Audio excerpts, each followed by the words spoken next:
جناب سیرت صاحب زکات هغه چاته نشي ورکولی کوم چې تا سره په مال کې حصه دار مثلا زوی پلار ته نشي ورکولی د چا په منځ کې چې منافع او ملکیتونه مشترک دي زوی پلار ته نشي ورکولی پلار زوی ته نشي ورکولی سړی خپلې ښځې ته نشي ورکولی هغه خور ته نشي ورکولی چې تا سره په مال کې شریکه ده او بېله نه ده که بېله وي نو ورور بیا خور ته ورکولی شي نو دا هغه خلک دي چې د سره په مال کې او لور ته خو ورکولی لور ته یې نشي ورکولی او لور خو زموږ ټولنه کې نه ده شریکه مال نه خو ټولنه کې شریکه نه ده خو شریعت کې شریکه ده ځکه چا ورته حق نه دی ورکړی نه چې نه ورکوي خو د دوی غلطي ده نور خو چې دی لور د پلار په مال کې حصه لري څنګه چې زوی لري نو داسې لور هم لري کومه لور چې شیخ صاحب خپل حق وغواړي د ورونو نه بیا ورسره مړی ژوندی نه کوي همداسې ده په هغه کور یې بندوي بیا همداسې ده چې نه به راځي یو کس چې چاته لور ورکړې وه نو بیا هغه باندې 3 لک روپۍ ایښي بیا ورته زموږ د ملګرو وایي چې ته خو حاجي صاحب یو ښه سړی ته دا روپۍ په دې لور وانه غوښتې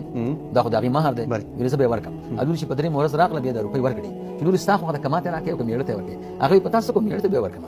کور به پرې جوړ کړم تر اخري مرګه پورې بیا د پلار دا لور رانه وسته نه بیا پې څه کوي دا خبره صحیح ده چې لور ته څوک حق نه ورکوي لیکن شریعت خو ورکړی دی چې دوی نه ورکوي خو دوی نه ننګار